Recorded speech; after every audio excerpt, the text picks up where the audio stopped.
Let's see who will take the better side of this first exchange. Players about to reach 10 elixir, offering a good luck and thumbs up. As they reach 10, the first play. Dark Prince in the back from asuchini, signaling that he might have either a double Prince deck or could potentially be running maybe just a little bit more traditional slow control gameplay here.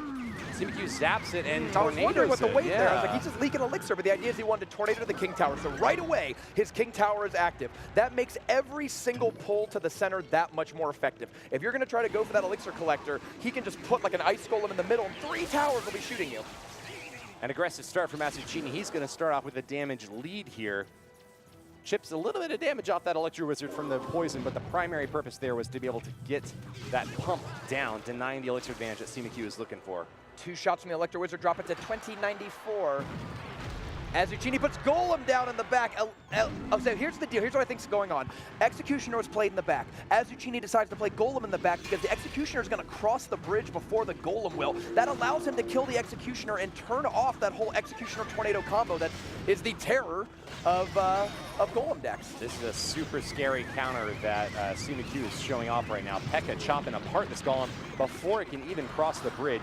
And Executioner doing his best to get rid of the Prince on the backside, but can't get that damage in there just quickly enough. And CMcHugh with a zap, that won't be enough to finish off this Prince. He's getting awfully close. And unfortunately for him, going to have to drop a 4 Electro Wizard.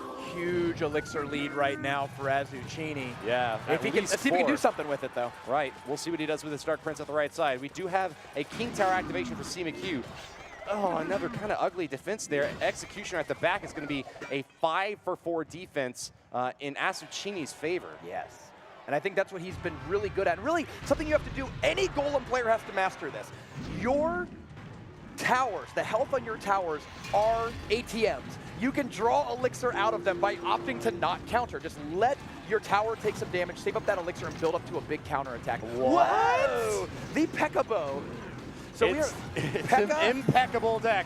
Right side's got P.E.K.K.A on defense, trying to keep this Expo nice and healthy, but not many chances for this Expo to get a lock on tower with such a big tank like that Golem marching through. Now, one thing I've heard when you're playing against double Prince, a Golem double Prince, is that maybe the best thing is to not put P.E.K.K.A up against Golem. Instead, you put the P.E.K.K.A behind the Golem to hit the Princes, because if the P.E.K.K.A's attacking the Golem, then he's defenseless and the Princes just beat it up and kill it. But if you can put the P.E.K.K.A in the back, it'll kill the Prince and Dark Prince, and then even with low health, turn to go fight the Golem.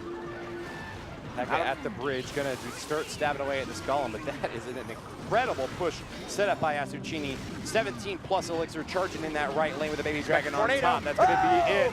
That's massive splash damage from asuchini. He didn't counter the elixir collector out back left though, so if he can just barely hold on, CMcHugh might have a chance to start trying to turn this thing around. Unfortunately for him though, Spell Cycle might just be enough for asuchini to claim victory. Poison Log's not gonna do it. It can be 2 poisons or like poison 2 logs or whatever, but it's not just 1 Spell Cycle away. I'm kind of surprised asuchini went with the Golem here. I don't know if he's just gonna try to push through for a little more damage or if he's just setting up McHugh to play anything in front of his tower so you can poison it. Right. I just don't think that CMcHugh is going to be able to break through with a ground-based attack. The P.E.K.K.A and the Executioner keep on getting obliterated by really strong Golem pushes. That Golem might get there. Wow. Oh, no. Now we're talking about poison log range. Hold on. This is actually a really dangerous hit here for CMcHugh. He's gotten locked over onto the right side, and he doesn't have a way to reset the targeting over there. asuchini got a really late Prince, and that Expo is going wild. Prince can't even make it in, and that is going to be it. No. Expo gets the lock, and asuchini has been taken down. Executioner. Not yet. Expo Not yet. is going to get in. Not yet. asuchini does it. Match. asuchini is just 1 game away from advancing to the finals and getting closer to the dream of winning his first ever live event. McHugh has been here multiple times before. He just needs to turn this around. He's got a read on asuchini. You've seen what you can. Oh, looks like asuchini's going to be playing, if I had to guess, his deck, the asuchini deck. We're talking Giant, Goblin Barrel. No way. Skeleton Army.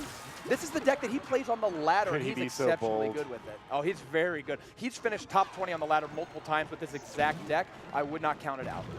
A very interesting variation from CMcHugh as well. We've got a Hog Rider Dark Goblin push coming on in.